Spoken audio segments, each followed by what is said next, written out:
Oza tabibra? Ay tabi khonjari. Hoy. Aduga loinana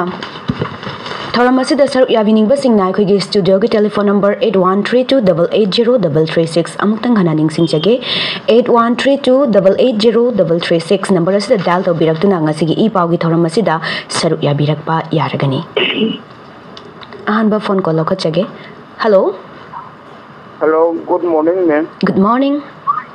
I phone tawye se mang ifane chau khongwan tabam ni saram di membu aham mungti ka khomosari. Taram nogshari. Habiu. Mem hojikte paumsi akogi madiksu mahadi mari hojikte center du khang po mali. Center posna nakan nam khaki oiba thabak tawi haidina Territorial Army oina thagan khre haibo si pauji pau pathuk ni maru we headline pathuk bi yawiba nahamdagi adum mayam sida adum hanerbo apom ne asara pansina nakan nam khakta tunga irang si ngasi wok sangdana pne adu phara khulai Indian Army na akoi territory da akoi amaga katiye da taina ba da sin na ga khulai phar mayam re sin nei haibasi Pajamyam jina atum mahana dro lakpoli hawiti mase mayek sing pagum mukha tawba adina hawji chiang lan kapappa si hawji tawbu si lepagi mongam hawji yena tana lere masine kamai tawi bujan masina awkiji tueki parikha exam ji hawji thar bane mako yu kuki gai si ju amoge nahar one kuki mayam ji su lai la su tambak am si yor maya madu su mo parikha thaba sina mar morga masli pi bajana aibu wakan mayam samam na bam ko sai matang sida get ki motta kai lebagi hado khajitang pongtok piro munne hoi fagani guest agi taminase oja hauji caller na thambiri bi kitang chamam na ba haibagi matang do ja matang gasu chamam na ba gi matang da hapsan ja hoge oda khoi combring operation matung da sugunu da kapna khidre hari akoi nimit kharani haiba tare sugunu gi mafam khara laloi fai adegi dongyang hariba khul sing asidagi koigi bom nongmai kapsalaktana yam kana koi khun ngakpa singna mu hallaga yam kana khuthokna bagi thokdok mayam ama laikre dubu koi combring operation tawraba matung dagi di kapna khidre haiba sudum thengna jai oja kamai thambi ningi oja gi mot thambiyo Koigi Manipur da thoiba tangki irang amasung masigi ga loinari ba nongmai kapna bagi thok wathok mayam sigi magi lushin bangam da bagi maraw ba maramdi koigi state ki haitare magi mangam moina leiriba law and order si nixina control to bangam da bagini lai pai ba kuki la lo bu oro then maitai gi bu oro moi mayam si matam sana lakshan na ba onaragadi adum nongmai kana bo ti hingbang amne na lawi aduna ojiki force na habi duni operation matung dagidi sugru romda nongmai ka patok na haishi aduna hana hogi Manipur le ba Assam Rifles ki mogi post khari haitare personal khadi hogi yamayamna yamna bias oina yamna nungai taba ma wapma adum thong na ba ko chele then moi la miram di la na ai lok ni ya do miram di la na ko gi Manipur government of the Assam Rifles ki thong si pending ai oi de na adum photo ko lei bias oina photo ko lei ngarang ma phawda ko gi civilian ni to ba Govindas control jamna koigi Manipur da sangai lan na pasangai na hariba central court singi marta mokchil singi yam yawi na haiba mayam se machine adum tai aduna akoina tuni si hojiksi lan si loiba man bagi wani adu lan si loiba din nate aduga ahan ba loirna bagi thorang si mami khadi khadi lai kayo lai kanda nagoi Assam Rifles ki personal singi yam tan active oram de hojiti khang active or position mama ui masi moi babu riba central government ki kariya khangna padagi no haibadi ai da haibam be ana to singa central forces in abu tinga yawa tinga de ko ꯑꯩꯒꯤ ꯃꯁꯤꯒꯤ ꯀꯩꯅꯣꯁꯦ ꯅꯣꯡꯃꯩ ꯀꯥꯞꯄꯤ ꯀꯥꯞꯍꯟꯗꯕ ꯉꯝꯅꯦꯅ ꯈꯜꯂꯤ ꯅꯣꯡꯃꯩ ꯀꯥꯞꯄꯤ ꯃꯐꯝꯗꯨꯗ ꯆꯪꯁꯤꯜꯂꯒ ꯀꯥꯏꯗꯩ ꯀꯥꯞꯄꯛꯏꯅꯣ ꯑꯗꯥꯏ ꯀꯥꯞꯄꯛꯏꯕꯗ ꯈꯣꯠꯆꯟꯗꯅ ꯊꯤꯡꯗꯅ ꯈꯣꯠꯇꯅ ꯇꯧꯕꯁꯨ ꯇꯧꯗꯦ ꯅꯣꯡꯃꯩꯅ ꯄꯥꯜꯂꯒ ꯑꯋꯥ ꯑꯅꯥ ꯇꯥꯔꯤꯕ ꯃꯩꯇꯩ ꯈꯨꯜꯂꯣꯝꯗ ꯍꯦꯛ ꯑꯣꯄꯔꯦꯁꯟ ꯇꯧꯕꯒꯨꯝꯕ ꯑꯗꯨꯃꯥꯏꯅ ꯑꯗꯨꯝ ꯇꯧꯔꯒ ꯂꯥꯛꯏ ꯑꯗꯨꯅ ꯍꯧꯖꯤꯛꯇꯤ ꯁꯤꯒꯤ ꯄꯣꯠꯁꯤꯒꯤ ꯑꯣꯟꯅ ꯇꯩꯅꯕꯗ ꯍꯥꯏꯇꯥꯔꯦ ꯆꯤꯡꯂꯣꯝꯗꯁꯨ ꯁꯦꯀ꯭ꯌꯨꯔꯤꯇꯤ ꯐꯣꯔꯁꯁꯤꯡꯒꯤ ꯃꯄꯥꯡꯒꯜ ꯀꯟꯒꯠꯂꯛꯑꯦ ꯑꯗꯨꯒ ꯗꯦꯟ ꯃꯣꯏ ꯑꯦꯛꯇꯤꯚꯤꯇꯤ ꯍꯦꯟꯒꯠꯂꯛꯑꯦ ꯇꯝꯄꯥꯛꯇꯁꯨ ꯍꯦꯟꯒꯠꯂꯛꯏ ꯑꯗꯨꯅ ꯅꯣꯡꯃꯩ ꯀꯥꯞꯅꯕꯒꯤ ꯆꯥꯡꯁꯤ ꯑꯗꯨꯝ ꯈꯔ ꯍꯟꯊꯔꯛꯀꯅꯤ ꯑꯗꯨꯅ ꯈꯔ ꯏꯪꯕ ꯌꯨꯝ ꯑꯃꯗ ꯑꯗꯨꯝ ꯂꯥꯛꯄ ꯌꯥꯏ ꯑꯗꯨꯒ ꯃꯁꯤꯅꯗꯤ ꯂꯥꯟꯅꯁꯨ ꯂꯣꯏꯅꯕꯒꯤ ꯋꯥꯔꯣꯏꯁꯤꯟꯒꯤ ꯄꯨꯔꯛꯅꯕꯒꯤ ꯂꯝꯕꯤꯗꯤ ꯑꯍꯥꯟꯕ ꯂꯝꯕꯤꯗꯤ ꯑꯣꯏꯕ ꯌꯥꯏ ꯑꯗꯨꯒ ꯃꯁꯤꯅꯗꯤ ꯄꯨꯔꯥ ꯃꯄꯨꯡ ꯐꯥꯅ ꯁꯥꯟꯇꯤ ꯑꯣꯏꯍꯟꯕꯗꯤ ꯉꯝꯈꯤꯔꯣꯏꯅ ꯁꯨꯃꯥꯏꯅ ꯊꯝꯖꯒꯦ ꯍꯣꯏ ꯌꯥꯝ ꯅꯨꯡꯉꯥꯏꯖꯩ sir hello good morning madam good morning madam call ꯇꯧꯖꯔꯤꯕ ꯑꯩ ꯂꯥꯡꯃꯩꯗꯣꯡꯗꯒꯤ ꯌꯨꯝꯅꯥꯝ ꯑꯃꯨꯛꯁꯅꯥ ꯍꯥꯏꯕꯤꯌꯨ ꯑꯍꯥꯟꯕ ꯑꯃꯗ ꯉꯁꯤꯒꯤ ꯔꯦꯗꯤꯑꯣ ꯂꯣꯛꯇꯥꯛꯀꯤ ꯍꯣꯁ ꯑꯣꯏꯕꯤꯔꯤꯕ ꯃꯦꯗꯥꯝ ꯑꯃꯗꯤ ꯉꯁꯤꯒꯤ ꯒꯦꯁꯅ ꯂꯦꯡꯁꯤꯟꯕꯤꯔꯕ ꯏꯀꯥꯏ ꯈꯨꯝꯅꯕꯗ ꯃꯇꯤꯛ ꯆꯥꯔꯕ ꯑꯩꯈꯣꯏꯒꯤ ꯑꯦꯋꯥꯔ ꯃꯌꯥꯝꯁꯨ ꯐꯪꯕꯤꯔꯕ ꯑꯣꯖꯥ ꯍꯦꯃꯟꯇꯕꯨ ꯍꯟꯅ ꯍꯟꯅ ꯀꯣꯛꯅꯅ ꯈꯨꯔꯨꯝꯖꯔꯤ ꯃꯦꯗꯥꯝ ꯋꯥꯐꯝ ꯑꯃꯈꯛꯇ ꯄꯨꯈꯠꯆꯒꯦ ꯇꯥꯛꯄꯤꯌꯨ ꯃꯦꯗꯥꯝ ꯉꯁꯤ ꯉꯔꯥꯡꯒꯤ ꯏ ꯄꯥꯎ ꯈꯟꯅꯅꯕꯗ ꯌꯥꯎꯕ ꯉꯁꯤ ꯅꯣꯡ ꯅꯤꯅꯤ ꯃꯃꯥꯡꯗ ꯑꯩ ꯗꯦꯠꯇꯨꯗꯤ ꯑꯦꯛꯖꯦꯛꯂꯤ ꯑꯩ ꯅꯤꯡꯁꯤꯡꯍꯧꯗ꯭ꯔꯦ ꯑꯩꯅ ꯁꯣꯝꯗ ꯊꯕꯛ ꯑꯃ ꯆꯠꯄꯅꯤꯅ ꯑꯗꯨꯗ ꯑꯩꯅ ꯍꯥꯏꯐꯦꯠꯇꯪ ꯁꯨꯝ ꯇꯥꯖꯧꯕ ꯑꯃꯗ ꯑꯩꯈꯣꯏꯒꯤ ꯗꯤꯜꯂꯤꯗ ꯑꯩꯈꯣꯏꯒꯤ BJPꯒꯤ ꯃꯔꯨꯑꯣꯏꯕ ꯆꯤꯐ ꯃꯤꯅꯤꯁꯇꯔ ꯌꯥꯎꯅ ꯃꯌꯥꯝ ꯑꯃ ꯑꯩꯈꯣꯏꯒꯤ ꯀꯟꯐꯔꯦꯟꯁ ꯑꯃ ꯄꯥꯡꯊꯣꯛꯈꯤꯕ ꯑꯗꯨꯗ ꯑꯩꯈꯣꯏꯒꯤ ꯑꯣꯅꯦꯕꯜ CMꯗꯤ ꯆꯠꯍꯧꯗꯕ ꯑꯗꯨꯒ ꯀꯨꯀꯤꯒꯤ MLA 10ꯗꯤ ꯃꯗꯨꯗ ꯄꯥꯔꯇꯤꯁꯤꯄꯦꯠ ꯇꯧꯏ ꯍꯥꯏꯕꯒꯤ ꯄꯥꯎ ꯈꯟꯅꯩꯅꯅꯕ ꯁꯨꯝ ꯇꯥꯕꯤꯍꯧꯕ ꯂꯥꯛꯆꯅꯤꯡꯕ ꯋꯥꯐꯝꯗꯤ ꯑꯩꯈꯣꯏ ꯑꯣꯅꯦꯕꯜ CMꯗ ꯏꯟꯚꯥꯏꯠ ꯇꯧꯔꯛꯇꯕ꯭ꯔꯥ ꯑꯗꯨꯒ ꯇꯧꯔꯒꯅ ꯆꯠꯇꯕꯒꯤꯅ ꯃꯔꯝ ꯀꯔꯤꯒꯤꯅꯣ ꯑꯗꯨꯒ ꯉꯔꯥꯡꯒꯤ ꯀꯩꯅꯣꯗ ꯀꯥꯡꯄꯣꯛꯄꯤꯗ ꯏꯅꯣꯒ꯭ꯔꯦꯁꯟ ꯑꯃ ꯐꯪꯁꯟ ꯇꯧꯕꯗ ꯄ꯭ꯔꯥꯏꯝ ꯃꯤꯅꯤꯁꯇꯔ ꯃꯣꯗꯤ ꯍꯧꯖꯤꯛ ꯑꯣꯏꯔꯤꯕ ꯃꯅꯤꯄꯨꯔꯒꯤ ꯍꯣꯠ ꯕꯔꯅꯤꯡ ꯏꯁꯨꯁꯤꯗꯗꯤ ꯃꯔꯣꯟ ꯊꯣꯛꯇ꯭ꯔꯒ ꯑꯗꯨꯒ ꯅꯦꯞꯁꯥꯛꯀꯤ ꯒꯦꯟꯗ ꯋꯤꯁꯤꯟꯕꯤꯔꯕꯒꯤ ꯋꯥꯐꯝ ꯑꯃ ꯐꯣꯡꯗꯣꯛꯄꯤꯕ ꯃꯁꯤ ꯌꯥꯝ ꯄꯦꯟꯗꯦ ꯂꯥꯛꯆꯅꯤꯡꯕ ꯀꯣꯏꯁꯟꯗꯤ ꯑꯗꯩ ꯇꯥꯡ 19ꯗ ꯐꯪꯒꯗꯧꯔꯤꯕ ꯃꯤꯐꯝ ꯑꯁꯤꯗ ꯀꯣꯀꯣꯃꯤ ꯑꯃꯗꯤ ꯁꯤꯚꯤꯜ ꯑꯣꯔꯒꯅꯥꯏꯖꯦꯁꯟ ꯃꯌꯥꯝꯅ ꯁꯨ ꯑꯃꯁꯨꯡ NRCꯁꯦ ꯆꯠꯅꯍꯟꯅꯕꯒꯤ ꯄꯥꯁ ꯇꯧꯅꯕꯒꯤ ꯆꯠꯅꯗꯅꯕꯒꯤ ꯁꯨꯁꯦ ꯀꯛꯊꯠꯄ ꯑꯃꯁꯨꯡ NRC ꯆꯠꯅꯅꯕꯒꯤ ꯃꯄꯨꯡ ꯑꯣꯏꯕ ꯋꯥꯍꯩꯅ ꯐꯣꯡꯗꯣꯛꯄꯤꯒꯗꯧꯅꯤ ꯍꯥꯏꯕꯒꯤ ꯃꯄꯨꯡ ꯑꯣꯏꯅ ꯊꯝꯖꯈꯤꯕ ꯂꯥꯛꯆꯅꯤꯡꯕ ꯋꯥꯐꯝꯗꯤ ꯀꯔꯤꯒꯨꯝꯕ ꯁꯨꯁꯤ ꯑꯦꯗꯚꯣꯀꯦꯠ ꯇꯧꯒꯗꯕꯅꯤ ꯀꯛꯊꯠꯀꯗꯕꯅꯤ ꯍꯥꯏꯅ ꯄꯥꯁ ꯇꯧꯕ ꯃꯇꯨꯡꯗ ꯀꯩꯒꯨꯝꯕ ꯁꯦꯟꯇꯔꯅ ꯁꯨꯁꯤ ꯃꯈꯥ ꯇꯥꯅ ꯑꯦꯛꯁꯇꯦꯟ ꯇꯧꯊꯔꯒꯗꯤ ꯑꯩꯈꯣꯏꯒꯤ ꯃꯥꯌꯣꯛꯇ ꯃꯩꯇꯩꯒꯤ ꯃꯥꯌꯣꯛꯇ ꯑꯗꯨ ꯇꯥꯔꯗꯤ ꯏꯐꯣꯡ ꯐꯣꯡꯅ ꯑꯣꯄꯟꯂꯤ ꯑꯣꯏꯅ ꯀꯨꯀꯤꯒꯤ ꯃꯤꯆꯪ ꯆꯪꯉꯦ ꯁꯦꯟꯇꯔꯅ ꯉꯁꯤꯐꯥꯎꯗ ꯅꯍꯥꯟꯗꯤ ꯑꯩꯈꯣꯏꯅ ꯆꯤꯡꯅ ꯂꯩꯕꯗꯣ ꯇꯁꯦꯡꯅ ꯇ꯭ꯔꯥꯟꯁꯄꯦꯔꯦꯟꯁꯤ ꯑꯣꯏꯔꯦ ꯀꯨꯀꯤꯒꯤ ꯃꯤꯆꯪ ꯆꯪꯉꯦ ꯍꯥꯏꯅ ꯂꯧꯔꯒꯗ꯭ꯔꯥ ꯍꯥꯏꯕꯒꯤ ꯃꯇꯥꯡꯗ ꯒꯦꯁꯅ ꯊꯧꯔꯥꯡꯅ ꯐꯣꯡꯗꯣꯛꯄꯤꯅꯕ ꯅꯣꯡꯃꯁꯤ ꯐꯒꯅꯤ ꯒꯦꯁꯇꯒꯤ ꯇꯥꯃꯤꯟꯅꯁꯤ ꯊꯥꯒꯠꯆꯔꯤ ꯀꯣꯜ ꯇꯧꯕꯤꯔꯛꯄ ꯑꯩꯈꯣꯏꯒꯤ ꯋꯥꯁꯤ ꯌꯥꯝ ꯁꯥꯡꯅ ꯄꯨꯈꯠꯂꯝꯃꯤ ꯄꯣꯏꯟꯠꯁꯨ ꯌꯥꯝ ꯌꯥꯝꯃꯤ ꯑꯗꯣ ꯁꯦꯡꯗꯣꯛꯄꯗꯁꯨ ꯃꯇꯝ ꯌꯥꯝ ꯆꯪꯒꯅꯤ ꯑꯗꯣ ꯑꯦꯅꯤꯋꯦ ꯇꯦꯟꯇꯛꯅ ꯊꯝꯕꯤꯌꯨ ꯑꯣꯖꯥ ꯁꯝꯖꯜꯂꯒ ꯁꯨꯝ ꯊꯝꯖꯒꯦ ꯑꯩꯈꯣꯏꯒꯤ BJPꯒꯤ ꯅ꯭ꯌꯨ ꯗꯦꯜꯂꯤꯗ ꯄꯥꯡꯊꯣꯛꯄꯗꯣ ꯅꯦꯁꯅꯦꯜ ꯑꯦꯛꯖꯤꯀ꯭ꯌꯨꯇꯤꯚꯀꯤ ꯃꯤꯐꯝꯅꯤ ꯅꯦꯁꯅꯦꯜ ꯑꯦꯛꯖꯤꯀ꯭ꯌꯨꯇꯤꯚꯀꯤ ꯃꯤꯐꯝ ꯈꯨꯗꯤꯡꯃꯛꯇ ꯆꯤꯐ ꯃꯤꯅꯤꯁꯇꯔ ꯑꯃꯁꯨꯡ ꯄꯥꯔꯇꯤꯒꯤ ꯄ꯭ꯔꯁꯤꯗꯦꯟꯁꯤ ꯀꯝꯄꯜꯁꯔꯤ ꯑꯣꯏ ꯌꯥꯎꯒꯗꯕꯅꯤ ꯍꯥꯏ ꯌꯥꯎꯕ ꯌꯥꯗꯦ ꯍꯥꯏ ꯑꯗꯣ ꯃꯅꯤꯄꯨꯔꯗ ꯃꯄꯨꯡ ꯑꯣꯏꯅ ꯀꯩꯅꯣ ꯃꯤ 3 ꯈꯛꯇꯅꯤ ꯃꯣꯏ ꯑꯥꯗ ꯃꯈꯣꯏ ꯃꯊꯧ ꯇꯥꯔꯤꯁꯦ ꯑꯃꯅ ꯀꯅꯥꯅꯣ ꯍꯥꯏ ꯀꯥꯟꯗ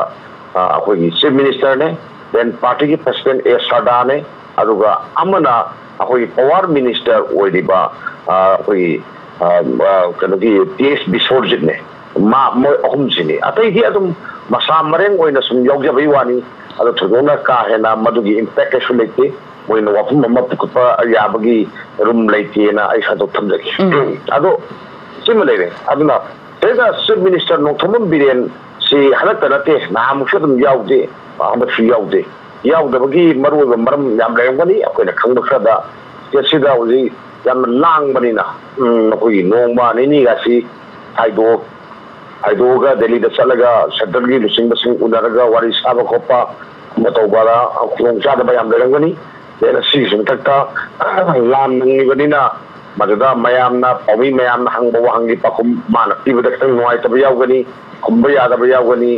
ꯁꯦꯟꯇ꯭ꯔꯦꯜ ꯒꯚꯔꯟꯃꯦꯟꯠ ꯍꯥꯏꯒꯗ꯭ꯔꯥ BJP ꯂꯨꯆꯤꯡꯕꯁꯤꯡꯁꯤꯅ ꯃꯅꯤꯄꯨꯔꯒꯤ ꯏꯁꯨꯒꯤ ꯃꯇꯥꯡꯗ hojik fawbada media da wanda ngam bi adena loi thinglei bani aduna madugi mayam du mayong na da ba center gi lusing da sing da su minister si laktabana pani gaida mangon da portal piram bal rangwa adu makal rangwani aduna thuna kaena apoi da mangon da da na miyam da sogan ba leitena smana mathamjage then anisubada mafam si yamna marwoi aduga yamna akoi maithong yami naina ninga yam lei masidang naina bada adum matam khasangani okumina demand tawi akoi NRC sana halu hai aduga then susi boget tawi na haibani ado sigi matang si tang kungan nipan hai si kuidre ayang sitang ai sida akoi Manipur gi budget ki famgani si February gi tang kuripan lagi horga March mga gongtani shooting mga lay ado shooting ahamba shooting gidi governor gi address legani aduna minisida te ke sukhan ningai masak amta lete kana bagi mapum lete matam lete aduna matangi limit hai targadi tang mapan dagi khana ba hobu yai ado akoina mayam na yengu si assembly ai si MLA karana ta wa na pukalaga amana ta pukalaga ta khanaraga ware bata lobu yade magi rules and procedure mayam ama lei aduna si matang da nainaba khanaba haji question oina hangba adum yagani then adagi question oina nataba akoigi atoba form masa da pukalaga adum wa haiba adum wa hangba nainaba adum yagani aduga MLA sing oina punna amukta da khana ne na ba hai kare house na punna khana ne na yo pungudi handa kisi da lege da mande maramdi mayam punna khana ge hai kare gadi house na aya ba mapi basangba ada house aya pi ga dori wasna akogi ruling party da di masi khana ba kya kana pam de sata hotel was ba pam me sima ko na khangi number 1 ado number 2 opposition na ke hai kare gadi condition ani dani amana adjournment motion hai ba ma aduga adjournment motion is kai no har kanda masagi ngasi no mogi house lai ba tero mayam se amata khanar gum si khanadana to akoi no ji pukhachari ba topics dang mane pung issues dang khana si na moina haiba ma pukhar pam changba tobudi MLA do moi tara su de yadi mo pukhar pada MLA do opposition de MLA tara leke MLA ma khatani sumai to na akoi no confidence motion thanga pe ai government ki mathakta government chi thaja de na madusu MLA tara lekhota yadaba aduna opposition ji akoi yam saki na mayang kangrabani na moina miyang gi thabak tawba ya base atak na ba khung khanga oibani na miyang gi demand je kamai tawduna ha ba khungbam de ado ai bo haijo haraga di central government na da akoi mayam na taknari akoi su lauri then MLA mayam so hairi government so hairi su eboget tawina hai ai se akoi gi wani ado Manipur government ti kenoga akoi gi mugi suga yauri ba law lupsi kumangari si manungda ani amadi akoi Manipur government na madu susar ro ni la foki ba legre wale loki ba legre ko ado lehori si kungo humdoi lehori ne ko kulumdoi si lehori ba kulumdoi si kamaina akoi tongdoi no hai si oji akoi mangda taraga lei ado Manipur government choi ba ware ba no buneti kulumdoi si matagadi muida si kulumdoi su sana ba yaro su sana ro na la sopa leti la topa letraga akoi na jaga maintain jan be yaro simma number 1 ko aduna su sana ro hai targadi Manipur government na lei ba moi kun manga maksi su sana ro su yaro ro hai se government ki ba na kai se ba ware ko malu da bani adu gi ware to ho ba lei da bana central government na handa ki matang sida su sana ba ya ni yaro ya samu kun sango je mayan pa ngana bwani ai madum sangor kare na lawina ai fai kam je hoi yam ngai je duga sigi matang du se koi hauji maksu Delhi da ki memorial Irabot Lamyan bi Irabot Memorial Integrated Trust Limit ki thomi kya amasu koi Delhi da khongjang changchan dana charai henbe khongjang changsale dagi police na lokhat ki bagi thokdok phoba dum akoi thengnari oja duga ngarang makta bo khoi Manipur da su sangtok tana bagi khongchat chat khiba dum leiri oja aduna center na su masida akoi gi miyamna hauriba ihausidा kitang akoi gi kamaina yengbirak pa yaina khale hoi ojana budi haujiki thambikre kamaina haibiningi akoi kongjang sida akoi gi Delhi da akoi gi mioi kharana protest hawi adu ngarang Delhi police na 5 ꯐꯥꯕꯁꯤ detail ꯇꯧꯒꯅꯤ ꯑꯗꯣ ꯀꯣꯟꯅ ꯊꯥꯗꯣꯛꯒꯅꯤꯅ ꯈꯜꯂꯤ ꯑꯗꯣ ꯌꯥꯝ ꯐꯩ ꯀꯩꯅꯣꯒꯤ ꯃꯅꯤꯄꯨꯔꯗ ꯊꯣꯛꯏꯕ ꯊꯧꯗꯣꯛ ꯋꯥꯊꯣꯛꯁꯤ ꯁꯦꯟꯇ꯭ꯔꯦꯜ ꯒꯚꯔꯟꯃꯦꯟꯠꯅ ꯇꯥꯗ꯭ꯔꯒꯁꯨ ꯉꯔꯥꯡꯁꯤ ꯌꯥꯝꯅ ꯄꯤꯛꯄ ꯊꯧꯔꯝ ꯑꯣꯏꯔꯒꯁꯨ ꯃꯣꯏꯅ ꯚꯤꯗꯤꯑꯣꯗ ꯁꯣꯁꯤꯌꯦꯜ ꯃꯤꯗꯤꯌꯥꯗ ꯁꯤꯌꯥꯔ ꯇꯧꯔꯛꯄꯗꯣ ꯑꯗꯨꯝ ꯇꯥꯕ ꯅꯨꯡꯉꯥꯏ ꯑꯗꯨꯝ ꯌꯥꯏ ꯑꯗꯣ ꯃꯣꯏ ꯈꯔꯒꯤ ꯄꯥꯟꯗꯝ ꯑꯃ ꯃꯤꯑꯣꯏ ꯈꯔꯗ ꯁꯦꯟꯇꯔꯒꯤ ꯃꯤꯑꯣꯏ ꯈꯔꯗ ꯑꯗꯨꯝ ꯊꯝꯕ ꯉꯝꯃꯦꯅ ꯑꯩꯈꯣꯏ ꯂꯧꯏ ꯁꯨꯃꯥꯏꯅ ꯇꯧꯗꯅ ꯄꯥꯡꯒꯩ ꯃꯥꯏꯀꯩ ꯍꯥꯏꯇꯥꯔꯦꯀꯣ ꯈꯨꯟꯗꯥꯐꯝꯂꯣꯝꯗꯒꯤ ꯃꯤ ꯃꯌꯥꯝ ꯑꯃ ꯍꯧꯔꯛꯑꯒ ꯁꯨ ꯑꯦꯕꯣꯒꯦꯠ ꯇꯧ ꯍꯥꯏꯕ ꯄꯣꯠ ꯑꯃ ꯈꯣꯜꯂꯥꯎ ꯑꯃ ꯂꯥꯎꯏ ꯌꯥꯝ ꯆꯥꯎꯕ ꯔꯦꯂꯤ ꯑꯃ ꯆꯠꯂꯤ ꯃꯗꯨ ꯄꯥꯡꯒꯩꯗ ꯃꯅꯤꯄꯨꯔ ꯄꯨꯂꯤꯁꯅ ꯆꯤꯡꯉꯒ ꯏꯟꯅꯕ ꯈꯣꯠꯅꯕ ꯑꯗꯨꯝ ꯂꯩꯈꯤ ꯑꯗꯣ ꯁꯝꯕꯩꯗꯒꯤ ꯍꯧꯔꯛꯄ ꯃꯤꯌꯥꯝꯒꯤ ꯈꯣꯡꯖꯪꯗꯨ ꯌꯥꯝꯅ ꯋꯥꯍꯟꯊꯣꯛ ꯂꯩꯕ ꯑꯗꯨꯅ ꯃꯅꯤꯄꯨꯔ ꯒꯚꯔꯟꯃꯦꯟꯠꯅ ꯌꯥꯝ ꯂꯥꯏꯊꯣꯛꯄ ꯌꯥꯗꯕ ꯗꯤꯃꯥꯟ ꯑꯃ ꯑꯗꯨꯝ ꯑꯣꯏꯒꯅꯦꯅ ꯂꯧꯏ ꯑꯗꯣ ꯍꯧꯖꯤꯛ ꯑꯩꯈꯣꯏꯅ ꯃꯁꯤꯒꯤꯁꯤ ꯃꯅꯨꯡ ꯍꯨꯠꯅ ꯌꯦꯡꯅꯀꯥꯟꯗ इलेक्शन इलेक्शन तारगा अखोई मांगदा लई इलेक्शन जी मार्च 10 कनोगी मार्च 10 की हेग मतुंग हाइतारे मार्च 10 की नुंदा वारम लाफोकद्रा तांग अमदा तांग 13 लाफोकद्रा अनि से मनुंगा सोय लाफसरानी इलेक्शन जी की मतम से सोय लेफानी को अदुना मार्च 10 अखोई अप्रैल नत्रगना मे सोयदी इलेक्शन तौरनी अदुना इलेक्शन अमा तौरमदाइदा अनदर प्रॉब्लम अमा थोनबसी सेंटर ना पामोय सिम नंबर 1 अदुगा सेंटर ना हाइबो वादा अखोइना याम सिंगनबो लई अखोगी honourable union home minister Amit Shah ना अखोगी कुकी मिलिटेंट सिंह हाइतारा अखोई दि मिलिटेंट हाइ सु ग्रुप ता लैबो सिंग से माना थोक तौगनी माना मैनेज तौनी ना हाइ अदोगदी माना हाइबो वा याम ताबनिना मोय सुसी ताइ कुकी कांगुसी सेंटर ना हाइबो याम तायबको ताबनिना सेंटर ना हाइबो ताबनिना vote की मतम दसु अदुम नामुसु अदुम vote की मतम दसु अदुम मोय अदुम फॉर्मरी लेने हमें सब फॉर्मरी लेने से ना हाइरा कांदा मोगी बीजेपी द खुंग चाब ख फंगदरा अदुम फंगदो मोगी ममी खर उबनिना सुसी मिखल ममांगदा आई मसी एबोगे तौनी हाइबसे मा आइगोदा थाजब सुनै लेजेद्रे सिमा ताकै सिंगी थाजब लेजेद्रे अदो मणिपुर की मियाम न करम नोकिंग सेक्शन लगा देन तौदुनो हाइबदुदी अखोगी सेंटर ताबेनो हाइबदुदी आइना हजम किवेना दे हाइबा गमजदेना आई स्वाइ खमजे होय थागा जरा hello hello good morning phone तौजरे भाई ओगारी के तमुदी नंगे मिब गेस सगी निपी अमा वइना वांग अमा खता खंजनिना तौजरा पनी हाइबियु पाउदु इन्फॉर्म ओइबो वाफम थंबि अजी के पाउदु यावि बदा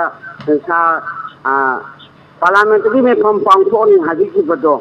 अदो पार्लियामेंट्री में खं पांगथोपसि निपी अमोना खंजनिंग बदि कालों की इजाल असि लोइसंदना पार्लियामेंट्री वोट आना पांगथोले पि बासिदा कालों की इरांग की लेना वोट पांगथोपसिदा माय पाका दोरिब्रा अमरोंदा हाउकीबा कया रे हाई खमि मांग सबता छात्र नावन कयासो आरामबाय कयासो वोट खादो यारो कालों के लालो संदे हाबे कया ता खबरी अदो लालो संदे मोत वोट न पांगथोपिन हाबेसि वोट पांगथोगा कालों के लालासे शांतिनो पोरकतोरिब्रा हाबेसि मरमदा खंजनिनो तजरपनि मसिदा इंटरव्यूगेसना मरी के मकता हंदा खाइदिरो माने नपि अमोइना फोन तजरपनि खंजनिनो होय फगनी गेस तगी तामिनसे ओजा कमाइना थंबिनिंगे अखोइगी मार्च था लोइसलप नत्रगा अप्रैल हौगलपदा ताबि हैना पानरिबा अखोइगी पार्लियामेंट्री इलेक्शन जिदा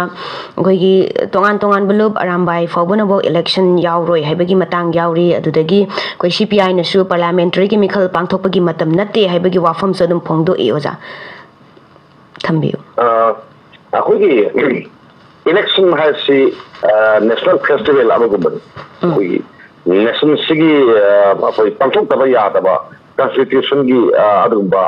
केनो मनी मचाक मनी पांगथोकबा यादे इलेक्शन की अदो ऑल ऑफ अखोइगी इंडिया हाइतारे मणिपुर नतबा इंडिया पुन्ना येंबा कांदा मणिपुर थोब थोबसिनी आदगा दे कशम कना मरुवे लौ जानते दी अदो लोम तारगदी नहाना करिगी प्राइम मिनिस्टर मियंग संगोजनो होय मणिपुर तंगे सो दा हाथ यार नु गाया अदोपा हाबदी मोइदा प्रॉब्लम मोइना दम लेबा मोइदा कानदबा स्टेट अमा ओइना लवेबको होइसे अदमाइना आई खले अदुना एमपी अनि हतली आउटरगी अमा इनरगी अमा अदुना कागिंगे काउकारो तो के दोंने सब यूपी दा मंदिर का सारगा बोर्ड बम फम फोटो बुगाइदा दम खंदा जालिदा अकोइना खंदा अदमाइना कया थवई वावइना तौदे अदुना अदो इलेक्शन सिलेबसिना स्टेट के लोन ऑर्डर सी येगा मिखल पांगथोप यागदा यारोदा हाइबगी असेसमेंट अमा अदम तौंगने खली ado ai adum manipur ju dum tawne na khali adum loiraga gung dorga adum thada da ka saina da re boot capture mayam ma tawre kara na adagi di den adu da nang re kara hai adagi tangu ngoi payo mayam la ka da ko thada phangre ga na hairaga adum kara ko sa da launa horga adum bote dum loigini namna tawgini na ai sai do hoi hello call tawjeriba ai hak tertogi thongam na bri tawgi madam tak piu an maktada sar amadi madam bu ikai khumnabuga loinana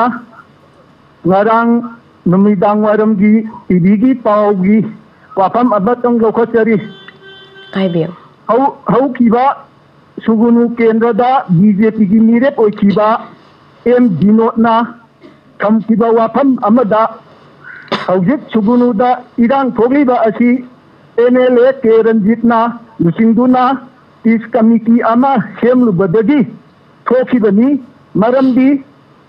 masida karisu tawraroi khanduna chethal hogdabati ni hawjiti masigi pechak kanana pubiga doribano habagi matanga ama thamgiyaba madam ada aina masida mot amatang thamjari attention thambiu hawjik lugraba tanja asida mana puthokliba wafam asidagi committee semba group ka semauda group ka unkhanaba amadi nungainadaba thabak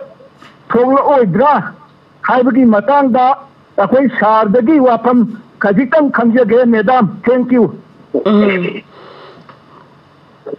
ai sai jage akogi sunugi MLA Congress ki MLA ni aduga hojik hairagi banupa aduna akogi vote machi horoba BJP gi aduga candidate amare aduna political gi oiba ko nama kusare ti batangda ko masi yamna laga thiba amar akogi MLA Ranjit ki magi waklon aduga mana pamjaba aduga mana kona gi mayamdu akoina yengda nainabada abane na lawi ado mana karba miyeng da yengno haibadudi ikhangdi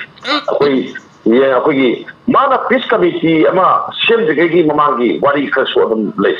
manipurda kangki irang si thokhaba matung haidare ko kangki irang si thokhaba matung sida mana akogi sapi karungda kuki gi nyoi anikak che mana madu labi de shirangada mi anikaksi mana madu atana maimbo haidare ma shipless or sunu hokuraga ogi mama mapa da sinagi bagi tokshin dai kuki gi ko masi mahum mayam da hala madani e kanoda ogi MU gi geta den mahum hamada ma akoi che tau hono lakada madu mana madu gi do kallaga puraga sala kan sinari bi ko ado sinagi badu da ado gi kulun laman oina tapi karong gi manum da ana tabuk suba ogi mati kuta ni pu ai kai ko madu noi pai ba ki mayam na thilaga email le sina ki ko ma lagi ko season dong ko adana matam da peace committee ma shemaga sai sugnu sharu ma kai sida inna sina le min na ba yabra hadagi magi tono ma khaksi dang kanna magi ko ma khaksi mana thadarga ko na mani sembani adu sembadu do seme dungai adum mayagi irang si adum lakona maram oiraga adum matam kalaga adum kai adum teksa oiraga loganu gi sunu da hana sunu thoknena long to the political get to na pena I have so mo admai ko mo te mo da peace committee sem de adum hana adum kamai ko kare du hai de ade susapuda peace committee ne ki adum hana adum kamai ko kare du aduna suguma pot di akoi political gi oiba politics gi oiba ku men gi ngar also pudi ana ba wakan no da torga leipak si kamai to ngai ain tapakor ka dege kamai to nung si janang na lebi na ga dege se politics to go mo da khinga da bani aduga politics to na a mo da kamai to ge bo masikar ballambi di salaga kamai to miyam yana wona ga dege miyam ki kamai lamjin ga dege karam mai ke da ku ga dege se ai sunda wakan thada ni fa chamji hoi yam chume uja hojik miyam na su madugumba dialogue tu taningoi haibadu thamsage khoi gi maikai degi su haibadi hojik se mai hona manipur che chaaga leiringai talak sida makhoi masen ngangna ba hunna ba chaina bagi kaino du matam du natre haibadu ni mathangi phone call lokha chage hello Good morning, madam. Good morning. Madam, Junam Makale Sabi from San Kakum Ceremony. Taram no chiri. Madam, she pokes the Yoba.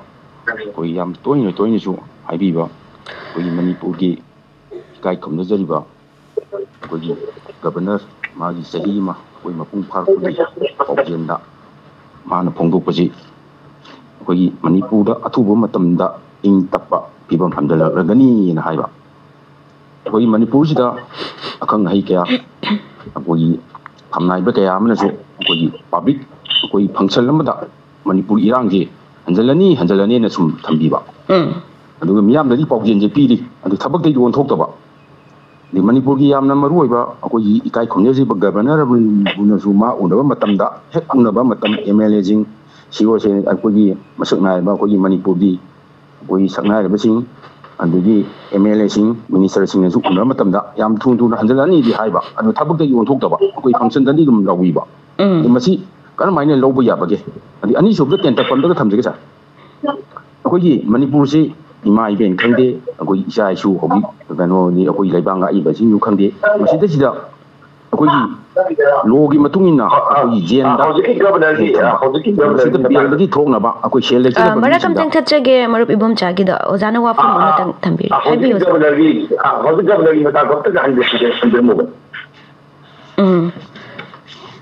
Marup Ibom Chagi, Ahan Bagi Wafam Dozana, Mutangan Biona Takiri. Ozamaru and a caller Natambiri Bose, Governor na, Manipur, Santi Hanjalak Lagani, Haibagi, Matang, Dugi, Tambiri Wafam Seduga, How's you Makti Hanjalapagi Wafam Sati, Hanjanbagi, solution Purapagi Wafam, step Amma for Wazi Lay Tribanina, Haiba Wafam Sida Kataipo Wamasi, Ozana Lobayabagi Habatani Duga, Makata Pagitambio. And this is a Akogi, Manipushi, Pami Pujiam, Akoi Madam Baleta Papa, and they Bagi, Apamjida Kogi. The government gave Minister of Home Affairs on the Topa, Kogi, Canada, the Matiam the Pandesa. Akogi, he said Amazon inventory to Shindagi, Jeldagi, Jenda Talokiba, Patok Shingi Marutagi, Jendagi Tok, Nagi Belgi Shampam. Akogi, Minister of Home Affairs, Comment of Indiana, Akoilupa Karor, Kaitoka and Hibisa. The Masida Koina, Masika Toka di Hire. The state Amazon Union Territory, Masida, Manipur, the Siam Toy, no Paraga, Bien the Tonga Pashalik the Bagi, Masika Road, Karod Kunze, Kaitoka, and Masi Matang is a Koyi, Sumain Kaitoka, Akoyi, Live Rapaza, we build the Tonga, we shall like the Bagi, Awa, my own over there. Masi, Mokoin, the Pillar guidelines in the home, Sumna Pangadra, Pangoidra, Hibagi, Wakal, and the Pedang, and what then Tamil King Jesar. Akogi Governor na Santi Tuna Lagani and a Hibasi, Adum Hiragalai, Cha Mapan Hore Tarasu Lakadore, Adum Maduki, Mana Haidugi, Otopiaba, Maramsi, Hodipawa, Udi, we Lansi, Iransi, Lushinaba, Kadilgam, and a local Patorangsi, a Mapun Padi, Aduna, Mana Haya Posi. We do the Kali Aduga, Madu, the Oziki films is fine Tadogadi, say Taravo Lalo, and I find then Atopama, Hoziki, Kanogita, Faraga, Billy Matanga Mapandinamado. On me, she Pompada Pie and a high, Pompada Pavacy, Pompada Pavadi with a Moida, and a Sukan Bodako. Tangai Afogi, Adum. Gamena Yada Midi Parabay, Mana label it have the Iko, I don't know Paladi. I don't Masi, Manipursi, Law and Order, PMC, Adam Kantil, Adam Sokrabani, and my own Sokrabanina, Anarchy, Pim the Lera Banina, like 5 minutes of them, Misam the Pagani, Misam the Otani, then Nupi Anangi, Kai Kunava, Yangoi. Then loot part Helakani, then police Samani, Achikasamara Mogadam Legani, Aduga. Belgi Matama Laido, Masi, Kui Manipugam and Assemblati, Indiaki judicial system does Labani, Adana Belda, Ahogi, Mayamna, PR Bon Hivani, Bonsis Seloina, Lopa Lakama, Palising Punadu Adana, ꯑꯩꯈꯣꯏ ꯀꯩꯅꯣ ꯅꯠꯇꯦ ꯑꯩꯈꯣꯏꯒꯤ ꯔꯤꯄꯣꯔꯠꯇꯨ ꯅꯠꯇꯦ ꯂꯩꯁꯤ ꯉꯁꯥꯏꯒꯤ ꯆꯦ ꯆꯥꯡ ꯑꯩꯈꯣꯏꯗ ꯍꯥꯏꯔꯒ ꯑꯩꯒꯤ ꯍꯤꯡꯒꯣꯜ ꯑꯩꯒꯤ ꯄꯇꯥ ꯅꯨꯡꯗꯥ ꯃꯌꯥꯝ ꯑꯃ ꯑꯗꯨꯝ ꯃꯗꯨꯅ ꯀꯩꯅꯣ ꯑꯣꯏꯔꯒ ꯑꯗꯨꯝ ꯄꯪꯕꯤꯗ ꯄꯤꯅꯕꯒꯤ ꯋꯥꯅꯤ ꯑꯗꯣ ꯁꯤꯀ꯭ꯌꯨꯔꯤꯇꯤ ꯕꯣꯟꯅꯦꯅ ꯄꯤꯕ ꯋꯥꯅꯤ ꯑꯗꯨꯒ ꯍꯦꯟ ꯇꯣꯂꯣꯞ ꯆꯥꯕ ꯃꯤ ꯑꯣꯏꯔꯒꯗꯤ ꯇꯣꯂꯣꯞꯀꯤ ꯃꯥꯅꯁꯨ ꯀꯅꯥꯒꯨꯝꯕ ꯑꯃꯅꯁꯨ ꯁꯣꯏ ꯇꯧꯕꯤꯕ ꯑꯗꯨꯝ ꯌꯥꯏ ꯑꯗꯨꯒ PR ꯕꯣꯟꯁꯤ ꯑꯗꯨꯝ ꯂꯩꯇꯕ ꯃꯤ ꯍꯥꯏꯇꯥꯔꯦꯀꯣ ꯄꯤꯕ ꯉꯝꯗꯕ ꯃꯤꯗꯤ ꯑꯗꯨꯝ ꯑꯋꯥꯕ ꯑꯗꯨꯝ ꯈꯔ ꯃꯥꯌꯣꯛꯅꯒꯅꯤꯅ ꯑꯩꯈꯣꯏꯁꯨ ꯑꯗꯨꯝ ꯂꯧꯋꯦꯕꯀꯣ ꯑꯗꯨꯝ ꯂꯩ ꯑꯁꯤ ꯂꯩ ꯑꯗꯣ ꯑꯗꯨꯝ ꯅꯩꯅꯕ ꯌꯥꯕ ꯋꯥꯐꯝꯅꯦꯅ ꯑꯩ ꯁ꯭ꯋꯥꯏꯗ ꯊꯝꯖꯩ ꯍꯣꯏ ꯌꯥꯝ ꯅꯨꯡꯉꯥꯏꯖꯩ ꯑꯣꯖꯥ ꯑꯔꯣꯏꯕ ꯄꯥꯎ ꯑꯃꯇꯪꯒ ꯂꯧꯈꯠꯆꯒꯦ ꯑꯣꯖꯥ ꯍꯜꯂꯣ ꯍꯜꯂꯣ ꯇꯥꯖꯔꯤ ꯃꯤꯡ ꯂꯩꯐꯝ ꯍꯥꯏꯕꯤꯌꯨ ꯑꯩ ꯊꯥꯡꯒ ꯁꯥꯝ ꯃꯥꯌꯣꯜ ꯂꯩꯀꯥꯏꯗꯒꯤ ꯁꯅꯥ ꯌꯥꯟꯕꯅꯦ ꯍꯥꯏꯕꯤꯌꯨ ꯒꯦꯁꯇꯒꯤ ꯇꯥꯕꯤꯅꯤꯡꯕ ꯑꯔꯣꯏꯕ ꯋꯥꯐꯝ ꯑꯩ ꯃꯦꯗꯥꯝꯕꯨ ꯑꯃꯗꯤ ꯒꯦꯁꯄꯨ ꯂꯣꯏꯅꯅ ꯀꯌꯥ ꯏꯆꯔꯤ ꯑꯩꯅ ꯊꯝꯖꯅꯤꯡꯕꯗꯤ ꯍꯧꯖꯤꯛ ꯍꯧꯖꯤꯛ ꯑꯩꯈꯣꯏꯒꯤ ꯑꯦꯛꯁꯟ ꯑꯃ ꯃꯥꯡꯗꯤ ꯇꯥꯔ ꯂꯩꯔꯦ ꯇꯥꯗꯔꯤꯕ ꯃꯇꯥꯡꯁꯤꯗ ꯍꯥꯟꯅꯁꯨ ꯁꯤꯟꯗꯦꯟꯒꯤ ꯑꯥꯔꯃꯤ ꯂꯥꯛꯃꯨꯛ ꯂꯩꯁꯤꯟꯕ ꯁꯤꯜꯂꯦ ꯑꯁꯤꯗ ꯑꯇꯣꯞꯄ ꯀꯝꯄꯅꯤ ꯆꯅꯤꯃꯨꯛ ꯂꯥꯛꯀꯅꯤ ꯍꯥꯏꯕ ꯑꯁꯤꯅ ꯑꯩꯈꯣꯏꯗ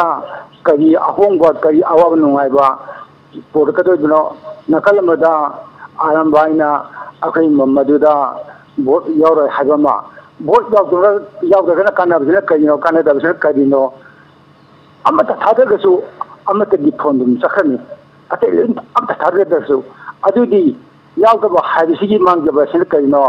ꯍꯥꯏꯗꯅ ꯑꯩꯈꯣꯏꯒꯤ ꯑꯄꯨꯟꯕ ꯑꯃꯇꯪ ꯁꯥꯒꯠꯍꯧꯅꯕꯒꯤ ꯃꯔꯝꯗ ꯑꯩꯈꯣꯏꯒꯤ ꯒꯦꯁꯀꯤ ꯃꯔꯤꯛ ꯆꯨꯝꯕ ꯄꯥꯎ ꯈꯔ ꯊꯝꯕꯤꯕꯒꯤꯗꯃꯛꯇ ꯋꯥ ꯉꯁꯤ ꯍꯪꯖꯔꯛꯄꯅꯤ ꯍꯣꯏ ꯍꯣꯏ ꯇꯥꯃꯤꯟꯅꯁꯤ ꯒꯦꯁꯇꯒꯤ ꯊꯥꯒꯠꯆꯔꯤ ꯀꯣꯜ ꯇꯧꯕꯤꯔꯛꯄ ꯑꯩꯈꯣꯏꯒꯤ ꯁꯦꯀꯨꯔꯤꯇꯤ ꯍꯥꯏꯁꯤ ꯐꯣꯔꯁ ꯍꯥꯏꯁꯤ ꯑꯩꯈꯣꯏꯒꯤ ꯃꯅꯤꯄꯨꯔꯗ ꯊꯣꯛꯏꯕ ꯏꯔꯥꯡꯁꯤꯒ ꯃꯔꯤ ꯂꯩꯅꯅ ꯑꯗꯨꯝ ꯂꯩꯒꯅꯤ ꯑꯗꯨꯅ ꯊꯥꯗꯣꯛꯄ ꯌꯥꯗꯕꯅꯤ나 खर लेबदुदा अदुना ngakpa ngamjagadi ahen ba tharak pasi niyomni yang bajani ado army mayam chulei ado hojiki election gi matam yorokpanina election ji akai to thokna kamai to na pangthokpa yagadagi na naphuda pangthokpa yagadagi na kanba kanda ahen ba security thagan bagi mathau taina lerangani aduna security di pairani kare he thadalani aduna sigi manipur si tangkak kaya thokna election pangthokdo haiba pot am sulakani yam tangai padagadi loin order film si yam thayana sogadi bako tangkak mari thongna ko pangthokpa dum yai kangpopi district tang election tobi yai Susampur su election muda tuana tobi yai chadial su tuana tobi yai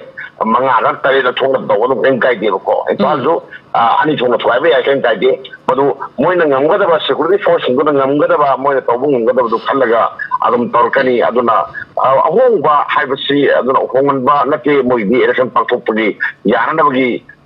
maram du khatani aduna moina security da mieng thamaga thadal ka bese sima leiba aduga election si mayam na hai hogi kadu matu no khoina yauraga ana adum hai ko aduna amana kaningam kajaga suno na hai ado akoida akoi leipak si constitution na pirise atai kai na teba ko ngasagi nung sahi mangagi maning duda nang na pamba mi ama hadi nangi mo chillaga parliament ta thaw law maker oina thaw ai ne ko law maker oina doine ko policy maker oina doine ko ado nang pamjaba mi ma leipak si phani khanba mi ama kanjo oina ado purki khudong chaba ma pibadu aina bol yawroi hai taragadi ado khudong chaba ai lawroi hai natra ado di nungoda na mi amada lupa crore yankai ama thamaga nang si purga nang nungai jaruro na pigada ai mi mateng law pama ponati adu modai lawro era sakaga nungai tabugumbane na ai khallebako adu poto ai chumjene khali moina loming ba pete logasunu adu ka kasati pero su swaina habam sulei mafugi keroda bosi kana gumbana ai si yawro ene yawro taragadi madugi sahi manga adu da bako mana अखोगी government की policy programme जो दा माना सेले तो बसे मसी बहुत याद नहीं गाइला स्माइल बस दुम लेबनी अदुना मसी ती तंगाई फदना अखोइदा कॉन्स्टिट्यूशन ना आई सही मंगागी मंदा मु पीबनी अदुना कमाई तो गना मसी यारो जोनो हाय पोड मदे दुम लेगनी ना साइट कमजकी होय थागजरी ओजा मतंग असिदा खंगमिनसी ई पाउ थोरम असिगी मनुंग चन्ना कॉलर सिंगना थंबिरकपा वाफमदा ऑनलाइन गेस्ट की वाखलोन तामिनबा मतंग असिदा टेंशन जरी ngасigi online guest oza Hemant Kumar Ningomba chief editor Sanale Pak Paukse oza boroi boina kai khumna zabagalona na thagachari